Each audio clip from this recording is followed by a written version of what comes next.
So to start off, we have Unexpected Arrival, which is one of the more interesting card designs in the set. Power Surge, play a random unit with cost equal to your power. This usually doesn't get a 1-drop or 2-drop because it requires double influence, but you can make it do that by playing cards and then playing Unexpected Arrival after. Power Surge cards are manipulatable like that. This card can reliably get you a particular 9-drop, which is the Lava Blood Goliath. It can almost reliably get you a Scourge of Frostholm, but it's a 50% chance that it gets a Skycrag Wyvern instead. Above 10, you get 11-cost Copper Conduits and 12-cost Copper Conduits and so on and so forth. So at that point, it's just a Copper Conduit. Yeah, this card's okay. It helps by essentially providing a deck with a card that you can play at almost any power and get something cool. The randomness means that it's not particularly strong in Standard. I would probably play it in Draft for sure because it's just a neat card that fits into a decent niche. Not too much to say about it. The randomness of it is really interesting. It does trigger all summon effects on the cards that it plays. By and large, it's not a great card in Standard, but it's so much fun. Call the Ancients. Call 4 6/6 Titans with Aegis and Endurance into your deck. Endurance and Aegis for a 6/6 is really not a bad card at all. That card would be pretty good at 4. In fact, it'd be kind of sick at 4. That card is now at 2. But this card is kind of a trap. So if you play this card, you are going to be sacrificing card advantage for a better deck. And that's a really interesting design choice. Just a really interesting design in general. There are a lot of decks that might want to play this. I believe Crown of Possibilities is my favorite choice. If you are running Crown of Possibilities, then Call the Ancients tends to be a lot of fun, and Crown of Possibilities is already just like a super fun deck, so it's kind of neat there. Yeah, if you Call the Ancients and then hit a Titan on 2, then you are just the happiest camper in the world. When we have more ways of like searching through our deck for stuff and just generally like getting these to the top of the deck, this card will be better. Right now, you don't get the Titans quite reliably enough in most decks. But if you are trying very hard, you can build a Standard deck that works it. I think it's fine in Draft. Yeah, it's very good in Draft because those 6/6 Titans are going to be quite serious in your deck, and you don't mind the card disadvantage for that kind of advantage in creatures. Accelerated Evolution. Give a unit +1/+1 and your choice of Flying or Endurance. What a great Draft card. This card does a lot of different things to creatures. It's a good advantage. The Echo effect is, of course, recurable, and you can do all sorts of cool things with Echo cards already. But in general, it's decent value anyways, +2/+2 and 2 skills. This card makes any one creature into a beast. It makes a lot of flying creatures into beasts. It makes a lot of endurance creatures into beasts. Flying and endurance together makes for a pretty good combination, and yeah, in Draft this card is really quite a lovely pick. It's not so great in Standard, doesn't see a lot of play, but I can see it being played. Cocoon, you gain 4 health and an Aegis. This card is pretty bad. I mean, it's basically just Island's Favor, only it doesn't give you anything useful, instead it gives you 4 health. Which, the 4 health is, I guess, okay-ish. It's a fast spell, so you can use it to counter out like a Flame Blast or something if you're just getting constantly hit by Pyroblasts all the time, but that's not really where the meta is. Yeah, I don't see this card being particularly effective most of the time. It just doesn't do enough to stop the creatures on the board. It's probably one of the worst hybrid cards. Stormlink's 2/3 Ambush, a really solid creature. Tends to trade very well with a 1/1 or a 2/2 early on. It's a combat trick that people don't expect too often because it's not very common in Standard. It is a creature that is also a combat trick, and that's kind of relevant for Crown of Possibilities in particular, because you're looking for a pretty high creature count in Crown of Possibilities decks, or at least some Crown of Possibilities decks. Yeah, it's a good card all around, very good stats. The Ambush is quite a surprise. Doesn't do like anything super impressive on its own, but it's decent tempo. Crown of Possibilities, 3 power, whenever you draw a unit, it gains a random skill. There are 15 skills in the game that it can get. Overwhelm, Lifesteal, Flying, Echo is one of them. You can get Quick Draw and Deadly, you can get all sorts of different things. The thing that is the best of the 1 in 15 to get is Destiny, which just plays that creature as soon as you draw it, and then draws you a new card. Crown of Possibilities is the only card I can think of that gives a creature Destiny, and yeah, that's really not a bad effect at all. Oh, there's one other creature, it's Tallier. So, if you have like 4 Crown of Possibilities up, then every creature you draw is just going to be a horrifying monstrosity.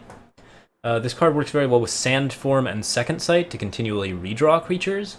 And the thing that makes it truly disgusting is if it gives a creature Echo, or the creature already has Echo, like say Teriak's Hatchling here, then you draw the card, Crown of Possibilities pastes all of its skills on it, so say you have 3 Crown of Possibilities, Teriak's Hatchling would get like Deadly and Quick Draw and, let's say Overwhelm, and then it would make a copy of itself that also has Deadly, Quick Draw, and Overwhelm, and Flying, and then that copy would get 3 more skills.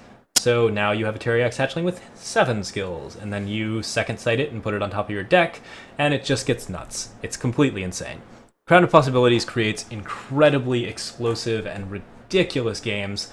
It's an incredibly fun card. It's very slow, and the deck that plays it is very slow. It's called Clockroaches. I was one of the people who designed it, and I really, really like it. Yeah, it's a pretty obvious combo though, so I don't know if I really want to. Yeah. Anyways, Crown of Possibilities. It's just a great time. It's probably my this may be my favorite card in the set. It's so fun. Just does a lot of ridiculous things, and eventually ends up with you playing like 30 creatures out on the board with just like a billion skills that have charge and Aegis and all of these other stupid things. Yeah, it's really quite delightful. Does see a little bit of use in ranked. I don't know how I like it in draft. I mean, pick it in draft because it's fun. It's okay value and it's fun. False Prince, 5/5 Overwhelm. When a spell is played directly on False Prince, transform him into a 1/1 frog that costs 0. So this card gets killed a lot by like Vara's Favor and Lightning Strike and Torch and all sorts of other things, but it's also a card that is just cheap and hard to answer and is a 5-power creature at 3, which is probably the most relevant part about it. The card this sees play in Ranked is Elysian Midrange, which wants to activate Dawnwalkers all the time, and is really happy to have another card that does that, especially a cheap one like False Prince. The other decks that see play with it don't really do as much. False Prince really doesn't see too much play because, for the most part, it's a little too easy to kill. It's still a strong card and a very powerful effect. In draft it's amazing because it's really, really good tempo, and it's very unlikely to turn into a frog at any particularly inopportune moment. You have to remember not to target False Prince with your own buff spells. That's always very important. Don't Gemini Ritual False Prince. All you'll get is a 5/5 frog and a copy of that 5/5 frog. I don't think I've ever done that, but maybe once. Teriak's Hatchling. 2/1 Flying Echo. This card is actually very strong in draft, and it's not a bad card in its own right. It's a little bit weak for stats, but the Echo gives you a little bit of extra value. The 2 flyers create a meaningful clock. It interacts well with Crown of Possibilities and many other Echo effects. It's cheap enough to be an interesting Echo creature, while also strong enough to not be New Stranger, which is not an interesting Echo creature. Yeah, so this is a card that actually sees play in quite a few ranked decks, and I think it's okay in Crown of Possibilities. Maybe not that many ranked decks. It's mostly just good in draft. Traveling Camel, 0/3. When you draw a card, you gain 1 health. Briefly saw a very strong showing as an element in control decks before people discovered Stronghold Visage. Yeah, this card gains you a lot of life, and that is what it is good at, and that is what it does. As a result, it's actually not a bad card. The amount of life that it gains you is pretty just sick and horrific in control decks, and people don't really, necessarily want to remove it or are even capable of removing it because it's got a little bit of toughness on the side. Yeah, this card is kind of nuts at times, but if it gets killed, then it gets killed, and as a result, it hasn't seen standard play in a little bit. This card was so definitive of control for a while that the current Stronghold Visage deck, which I am voting that we call, Glaring Visage Guys or something else, has been called camel-less for a while, because it doesn't have any camels, and that is apparently a defining trait. Except now, we've all sort of forgotten about camels and moved on. It's still a good card. It's not terrible. The card that this really works well with is Crystal and Chalice control decks, and that's really quite good. Okay, Champion of Wisdom. 4 influence gets +3/+3, 4 influence gets flying. So it's a 6/6 flyer when it's got its full influence requirements, which isn't really too uncommon. This usually ends up as a 6/6 without flying. The influence requirements are just tough enough that it doesn't always end up being a 6/6 with flying. It can be played usually on turn 4 or 5 as a 6/6 creature, and that makes it pretty solid. It sees a lot of play in Elysian mid-range decks because they want all of those creatures with 5 toughness or more that are very efficient, and this is definitely a card for that particular set. I'm mostly unenthused by this champion, but it's still pretty strong, and it definitely has seen play in my mid-range decks. I've cooled on it quite a bit because when it gets silenced it tends to not be all that effective, and it doesn't have quite the same effect as some of the other champions on the board. It's still pretty good though, and yeah, the stats on it are quite nice, and the 6/6 flyer is really quite relevant. In draft, this card is going to be a beating if you can get the influence requirements down. Just lovely for that. Crystalline Chalice. Once per turn, you may pay 2 to and exhaust one of your units with 2 power or less. It gets +2/+2, and you draw a card. So notably, this card can be used twice on anything that has 0 power, like Traveling Camel, hence the Camel control deck. Yeah, this card is very slow, but what it does get you in benefit is quite nice. It's an infinite card advantage engine for the most part if you're playing a deck full of small creatures. If you're playing things like Teriak's Hatchling, this is a good thing to hit. Stormlink's good thing to hit. Traveling Camel, good thing to hit. Explorer Emeritus, good thing to hit. There's a ton of good cards in Elysian that are good things to hit with Crystalline Chalice. And since it's drawing you a ton of cards for basically free, yeah, it's really, really quite good. It's not seen a lot of play recently, mostly because of the rise of the new control deck. But Crystalline Chalice decks are pretty strong. This card is a strong pick in draft if you can build around it. The thing that this does that's really nice is, although it exhausts the unit, which makes it a little bit sad, it will eventually get you into not only a good control position, but a position where you get to boost your cards and win with just your cute little mana fixtures, which is always nice. 5 cost, Circo, the Great Glutton. Overwhelm. When a unit blocks or is blocked by Circo, transform that unit into a 2/2 pig. Ugh, this card is fun and disgusting. So the thing about this card is that while it's it's still pretty weak to removal and decently easy to kill through any spell-based means, killing it with creatures is basically impossible. It responds to just about anything that you're trying to kill with it by turning it into a pig. And that happens even if if the creature is deadly, if that creature has some equipment on it, that can be a little bit problematic, but it's still going to be a pig with equipment. If the creature has killer, a lot of people have been baited into attacking Circo with a killer creature like a predatory Carnosaur, and what generally happens there is it turns into a pig. People do not like Circo, and that's because she's pretty solid. She's, a little bit slow for the stats that she has, but that doesn't really matter too much because she always gets through, and the Overwhelm in particular makes it really quite nasty. Circo has to be triple blocked to kill her if you don't have a removal spell, and that's always a tough decision to make, but people really have to make it. And then if you give her some sort of boost or bonus, then she just kills all the pigs, and that's the end of the game for you. Yeah. Circo's a lot of fun. In addition, the fact that she permanently removes creatures from the game means that she's very good at facing off against a lot of the tougher creatures in the game that are really difficult to kill. If you give her killer, then she's very good at getting rid of threats for you forever. Yeah, the main response with Circo is to just beef up something and then let it turn into a pig and kill Circo, which is sort of an irony, I guess, getting killed by your own dinner. Yeah, and then of course if you just kill it with any type of removal spell, then that's pretty nice. But yeah, this is a reason to run removal spells in Elysian. Yeah, this card is one of the key cards in Elysian midrange, and really lovely for that reason. Explorer Emeritus. 0/1, exhaust to draw a card. So you always draw the card. There's no way to respond to Emeritus before he draws a card. And that makes Emeritus actually quite decent. People ignore him most of the time. I think he's basically okay. He often gets killed a lot, which makes him, kind of a decent one-cost cantrip that soaks a spell. But if he actually stays on the board, then he just wins the game for you. So that's quite good. Yeah, definitely pick him in Standard if you can. Or definitely pick him in Draft if you can. In Ranked, he hasn't seen a lot of play. I think that he definitely has his place. I've seen him in some Elysian midrange decks, and those decks tend to win if they can actually keep him on the board. Hunting Teriak's 5/3 Flying Ambush. This card is mostly only good in Draft, but I've seen one Standard deck run it. It does provide a decent amount of tempo because it's a 5 damage swing. It's a pretty decent surprise. One of the things that it's good at is eating Karmic Guardians, which is always fun to do. Yeah, this card is decently statted for a flyer. It's a decent cost for a flyer. That 3 toughness makes it people want to shy away from it in ranked, but in draft it's very strong. Psionic Savant, 1/1. When you draw a card, Psionic Savant gets +1/+1. I don't like this card in ranked or draft. I think it's too slow in draft even.